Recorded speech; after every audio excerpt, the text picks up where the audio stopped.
আসসালামু আলাইকুম, সবাই কেমন আছেন? কি অবস্থা? আসেন আজারে পেঁচাল বাদ দিয়ে মেইন টপিকে চলে আসি। বা যে মেইন বিষয়টা নিয়ে কথা বলতে চাচ্ছি ওই বিষয়ে চলে আসি। আচ্ছা, ফেসবুকে দেখেন যে আমাদেরকে উইকলি চ্যালেঞ্জগুলো দেয়। কি কারণে দেয়?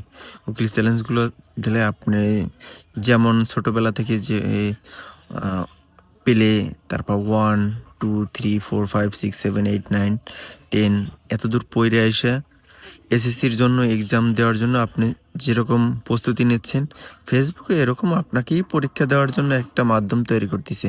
যে আপনি কি এই পরীক্ষায় ধাপে পাস করতে পারবেন কিনা। ঠিক আছে? যারা ধাপে ধৈর্য সহকারে কাজ করে পাস করেছে, ইনশাআল্লাহ সফলতা নিশ্চয়ই পেয়েছে। আর এই ধাপগুলো যদি আপনি বলেন যে আমার এগুলো পূর্ণ হচ্ছে না বা এগুলো আমি পূর্ণ করতে পারতেছি না, আমি কাজ করব না বা আমি চলে যাব এখান থেকে, আমি সফলতা অর্জন করতে পারব না। এগুলো হলো আপনার ব্যর্থতা। এগুলো করা যাবে না। আপনি আপনার মতো কাজ করতে থাকেন। একটু সময় বেশি দেওয়ার চেষ্টা করবেন। ফেসবুক চায় কি আপনার কাছ থেকে অ্যাক্টিভতা। ৫-৬ ঘন্টা ৭ ঘন্টা যে যত পরিশ্রম করবে সে তত গেইনার। যে যত সময় দিতে পারবে এইখানে এই প্ল্যাটফর্মে, অনলাইন প্ল্যাটফর্মে যে যতটা বেশি, বেশি সময় দেবেন, যে যত অ্যাক্টিভতা থাকবেন, সে তত সফলতা অর্জন করতে পারবেন দ্রুত। কিন্তু যদি আপনি সময় না দিতে পারেন, ১ ঘন্টা ১.৫ ঘন্টা সময় দেন এইখান থেকে, তাহলে তো সফলতা আসবে না। এটা হলো আপনার ব্যর্থতা, শুধু টাইম পাস, এছাড়া কোনো কিছু না।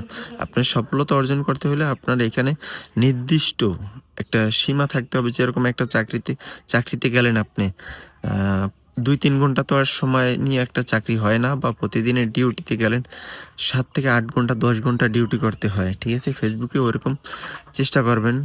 আ ১ম চান্সে প্রফেশনাল ভাবে নেবেন না। এটা ফু মনের ফুর্তি বা এখান থেকে আমি কিছু একটা করবো এই চিন্তাভাবনা বাদ দিয়ে আপনি নিজের মতো কাজ করতে থাকেন। প্রতিদিন ২ টা ভিডিও আপলোড করেন। যদি সময় থাকে আরো বেশি আপলোড করেন। ২-৩ টা পোস্ট করেন। একটু সময় যত বেশি দেবে, যদি ৭-৮ ঘন্টা সময় দিতে পারেন, যত অ্যাক্টিভতা থাকবেন, যত ফ্রেন্ড ফলোয়ার আপনার বেশি থাকবে, যত আপনার এইখানে যত পরিশ্রম করবেন তত সফলতা। দেখেন অনেকে বলে আমি এই মাসে ২০ লাখ ৩০ লাখ টাকা ইনকাম করছি।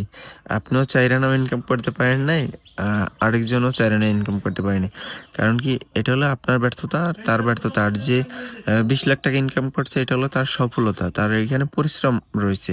ঠিক আছে? ২০ লাখ টাকা ইনকাম করতে হইলেও তার কঠোর পরিশ্রম করতে হয়েছে। পরিশ্রম ছাড়া কখনো কোনো কিছু করা সম্ভব না। তাই এক্সামগুলো যে উইকলি চ্যালেঞ্জগুলো আসবে ওইগুলা ধাপে পূর্ণ করার চেষ্টা করবেন। ইনশাআল্লাহ সবকিছুই ঠিক হয়ে যাবে। আর